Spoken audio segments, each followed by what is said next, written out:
I'm Justin Mott, and welcome to my home in Hanoi, Vietnam. And if you're new here, my channel is dedicated to all things photography from the perspective of a full-time working professional photographer. And today I want to ask you guys a question. Have you ever wondered if you're good enough to be a professional photographer, if you have what it takes? Well, today I'm going to talk about what it takes to be a pro across all genres. This pretty much applies to everything. And you can decide for yourself if you have what it takes.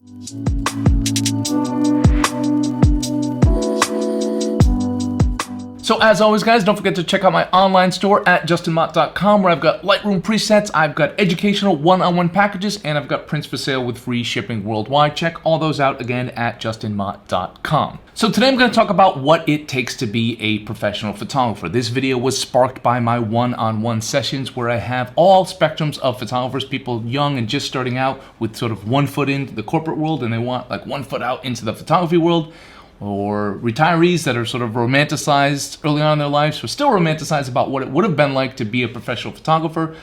So I'm going to go through all that. I'm going to talk about what it takes to be a pro, what it takes to stay a pro. And again, this is not meant to discourage any of you out there. It's just meant to be blunt. It's meant to be realistic, because I find if you don't have a full understanding of what it takes, it's easy to get discouraged early on and it's easy to quit. And I don't want that to happen. I want you guys to become pros if you really are determined. If you really feel like that's what you want to do with your life, this video will help you. So let's first define pro in my terms, because this is my YouTube channel. I'm gonna define pro as not a YouTube photographer like I've talked about in this separate video here. If you're interested in me sort of ranting about the difference between a YouTube photographer and a professional working photographer, you can check that out here. So I'm defining professional photographer as someone that makes the majority of their income from taking photos, not from talking about taking photos. That could be confusing because I'm here talking about taking photos, but I make my living from actually taking photos. So that's how I'm going to define being a professional photographer. Now that we've got that out of the way, I'm going to go through a couple different topics and give you some blunt assessments about what it takes, what you can expect if you want to go down this career path of being a professional photographer. Maybe you won a photo contest, maybe you won like a Nat Geo Weekly Photo Award,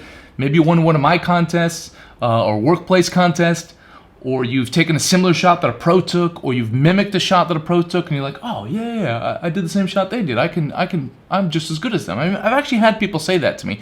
I've had a photographer here in Vietnam go shoot a story that I shot as a pure documentary, and this photographer went there and recreated my story, like set up the shots, and then said to people like, oh, see, he's not as good. I took the same shots as him. It wasn't that hard.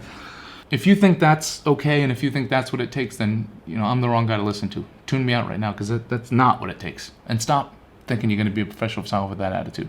So becoming a professional photographer is super easy. You just say, I'm a professional photographer. Staying a professional photographer is really difficult. So let's start with portfolio.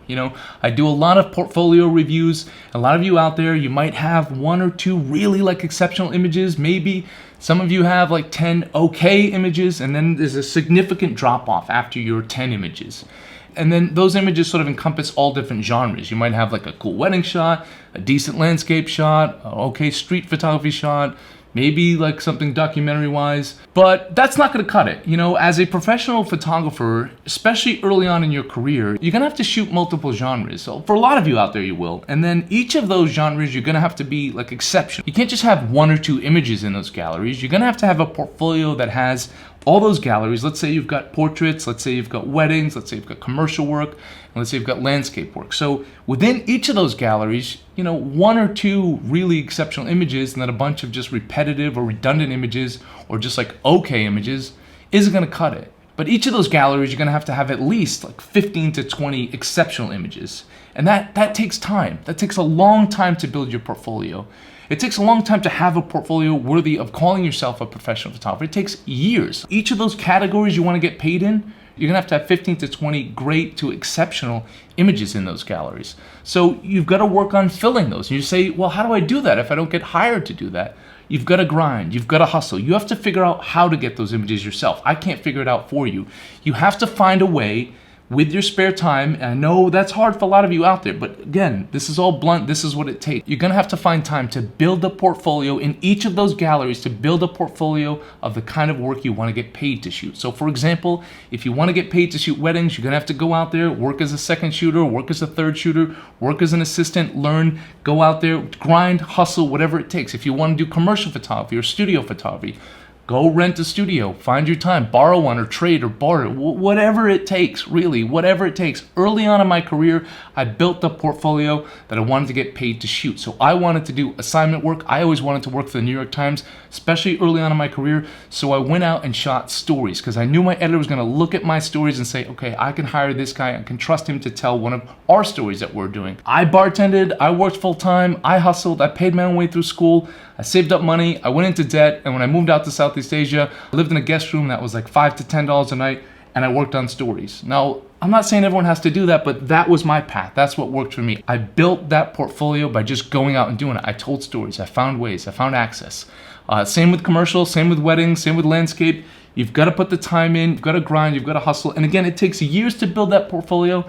And sadly, you're gonna have to keep building on it. Yes, you can milk it if you build a nice portfolio. You can milk that for a few years, but people are gonna catch up to you. The industry's gonna change. You're gonna have to adapt. A good way to understand where you're at now with your work and how it compares to the market, if you think like, oh, I could go pro, is go into Google, search a photographer in your local area, in the genre that you wanna get paid to do, or different genres.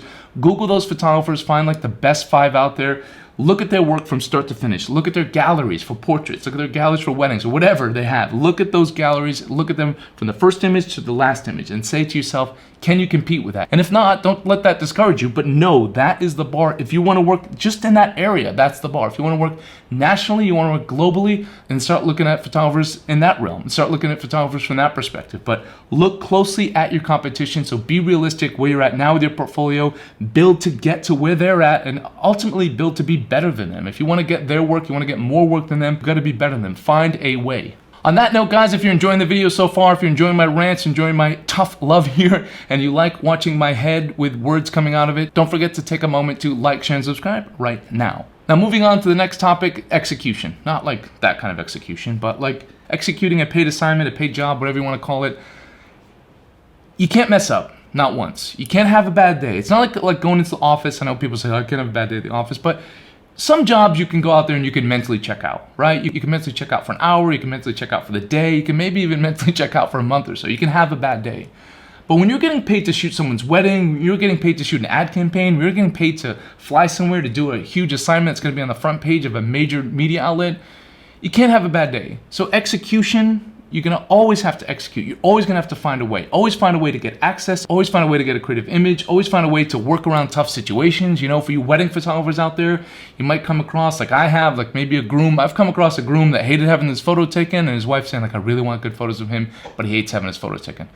All right, kind of a tough challenge. What are you gonna say? Like, well, screw you, you can't, it's a wedding. Or I've had a groom who was drunk before the ceremony, and she said, like really drunk, like obviously drunk. Like later he threw up a lot, and she's like, is he gonna look drunk in the pictures? I'm like, well, yeah, probably a little bit, but you know, that's not an excuse to not still get nice pictures, not an excuse to try to work around that. You know, every single situation you're in, every single assignment, every single project you're working on, you're gonna have to problem solve, you're gonna have to execute, you're gonna have to deliver. You know, I do commercial work all the time. Sometimes people hire me because of my portfolio, but then on the spot, they're like, oh, I don't want you to shoot how you normally shoot, I want you to shoot how I want you to shoot. I know, tough, discouraging, but you've got to find a way. You know, same thing with my assignment work for the New York Times. You know, if I didn't come back with images that told the story, they wouldn't hire me anymore. Sending me to Bangladesh to do a story about a burnt down factory and safety problems that are going on at these factories, and I've got to find my way into these factories with people that like are definitely not trusting a foreigner who's obviously a journalist, but I've got to find a way. I had to go undercover one time for CNN and for the UN, to go undercover and expose the illegal wildlife trade and document people in like the mafia and do things like that. Now that's not for everyone, but if that's the kind of work you want to do, whatever it is, you've got to execute, you know? And the fact that I did execute, the fact that I did deliver, that's going to lead to more work. But if you don't, they're just going to cut you out and find someone who can. You know, honestly, one bad day, you can't really have it. I know it might sound harsh, but it's realistic. You know, my first job for Intercontinental, if I didn't deliver nice pictures because the weather was bad, then yeah, great, we'll find another photographer who can. So it's harsh, but that's the reality of it. The next thing I want to talk about is probably the most common thing I find amongst photographers that aren't successful is a lack of discipline. You know, a lack of structuring a work week, a lack of treating yourself not just as a photographer, but as a business. You know, even if it's just you, treat yourself like a business, have discipline. You have to have a structured work week. Now, I know a lot of you didn't sign up for that. That's why you left your corporate job, right? You're like, well, I don't want to do that, man. I don't want to check in an office. Well, you don't have to go to an office. You can have your own home office. You don't have to work traditional hours. You don't have to start at 9 and end at 5. Find whatever time works for you as far as like when you can be productive. For me, that's first thing in the morning. I'm kind of useless like after 3. So put in a solid work week. You know, I know this is the problem. A lot of people got into photography because, you know, I'm being harsh, but it's true, because I have a lot of friends that kind of fall into this category that are photographers, and it's like, you know, that's who I know. I know these people. And the reason they're not going to work isn't because they're talent. It's because they're drive. So they'll do a shoot and they're excited about it. And then they come back from the shoot and they kind of just like, take a couple days off. And then they edit. And then they kind of like hold court if they did like a fun assignment and talk about that assignment. But like for me, when I was starting with all those other photographers, they do a big shoot and then nothing. I'd come home, I'd do my edit, and then I'd just go into a regular work week. Working on my branding, working on my newsletter, working on my website, organizing the back end of my business on Dropbox, coming up with a new strategy for marketing and for my branding, networking, online, in person, looking for opportunities, looking for ways to generate sales, things like that. I had a structured work week. I was just always working, always hustling. Throughout the week, I was working weekends too. I mean, that's what it takes. I still do that to this day. You know, in order to sustain the business as well, you still have to find new ideas. You still have to put in a structured work week. You still have to be disciplined. You still have to treat yourself like a business. It's not like you just do it early on and then it ends. Like that's part of it. I know a lot of you didn't get into photography because you thought you romanticized about the freedom, but honestly, and there's exceptions, but from what I've seen throughout my career, for the most part, you know, those who don't continue the work, don't continue to grind, don't continue to hustle, they eventually stop getting work, or they never actually get consistent work. The next thing is patience. So you're going to say like, all right, I've worked for a year or two. I've gotten this great solid portfolio, like you said, 15 exceptional images in the categories I want to get paid to shoot. And you're like, all right, so the work's going to come pouring in. Not necessarily. You have to be patient too, because your marketing, your branding, your name, that takes time. You know, often it takes like maybe getting a break with one client and then that client referring to you to someone else, or that client just referring you globally. Like in my situation, for my hotel work, for my business, Mott Visuals, like we really launched Mott Visuals. It took a long time. The first couple of years were tough, man. Like I barely did commercial shoots. I was doing other stuff. I was doing my assignment work, my wedding work, but as far as my hotel work, I shot a lot of crappy hotels, a lot of bad situations. I undercharged. I didn't know what I was doing. But I learned and I put in the work and I was grinding out there. And you know, a 3-star hotel turned into a 4-star hotel, turned into a 5-star hotel, and then it turned into a giant contract with Intercontinental Hotels, being an approved vendor for them and shooting hotels all around the world for them. But I get people in my sessions that come to me and say like, yeah, how do I approach Intercontinental Hotels to be one of their preferred vendors like you do, or the Marriott, or you know, fill in any major brand or any different genre. As if like you're gonna get the portfolio, you're gonna show up at their office and like, here I am, and they're gonna give you work. It's not like that. It's hard. You know, I had to shoot so many bad hotels to lead to that. I had to build that portfolio. I had to reinvest in the business. I had to get commercial photography gear. I needed to learn a lot of things about commercial photography, understand that level of retouching that goes into commercial photography. I had to spend a lot of time with that.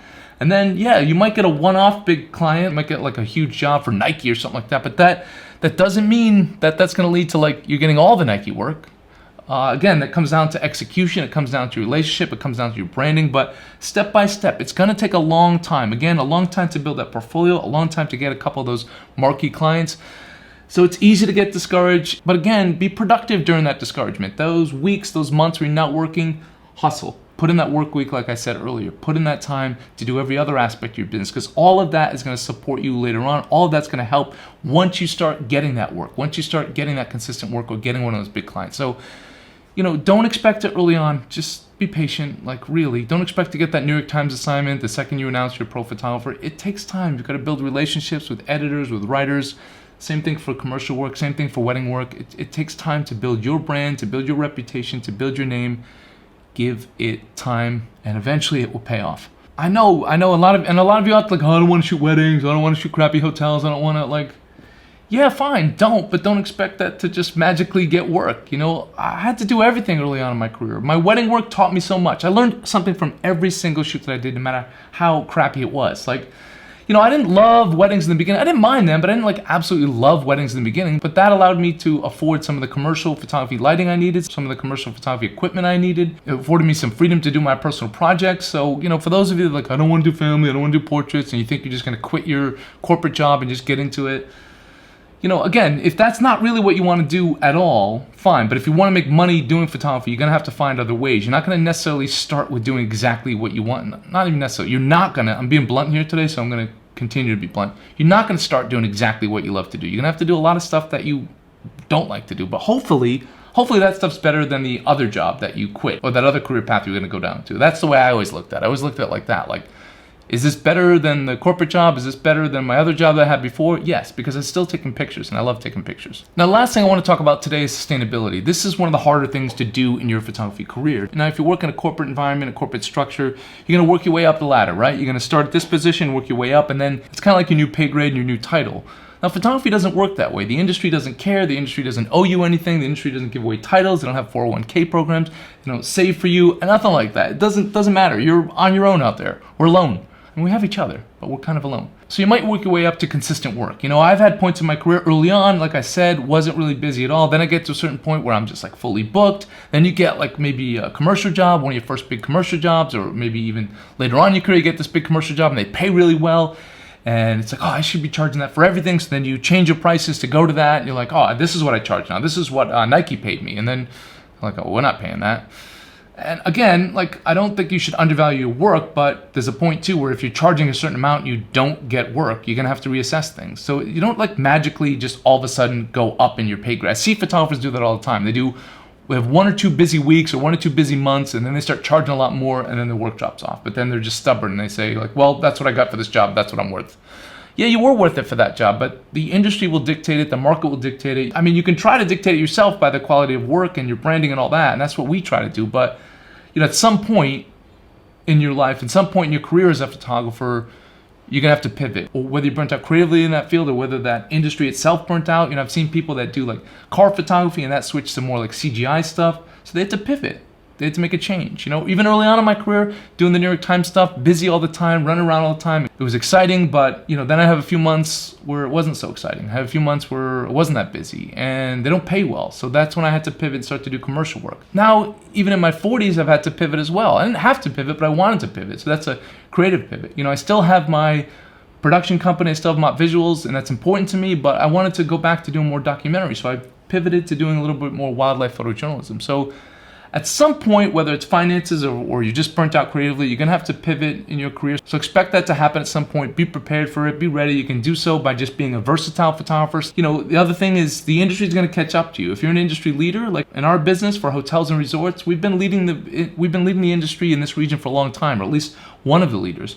But other production companies, other photographers, other cinematographers are catching up to us. Now, they learn, they copy, I don't love it, but that's the industry, that's what happens. So I've got to stay ahead of it. I've got to figure out what's next. Again, the industry doesn't owe you anything. I've had points in my career where I've bet hundreds of dollars for a day for a shoot, then I had thousands of dollars, then I had tens of thousands of dollars, then I go back to hundreds of dollars, then go back up to $1,000. It fluctuates. You know, again, just because you announce this is your rate doesn't mean the industry owes you anything. They'll look at it, they'll look at the competition, they'll look at the budget, and they'll assess. So you have to constantly adjust to the market. You have to constantly adjust and improve yourself. If you want to charge more, you're gonna have to get better. You're gonna have to improve your branding, improve your skills, improve the services that you offer. Things will constantly change. Again, it's nothing like the corporate world at all, where you're gonna reach a certain level, reach a certain title, and then every time you make a move, it's gonna be at least lateral. Photography's not like that. You're gonna be up, you're gonna be down, you're gonna be off to the side, you're gonna be everywhere.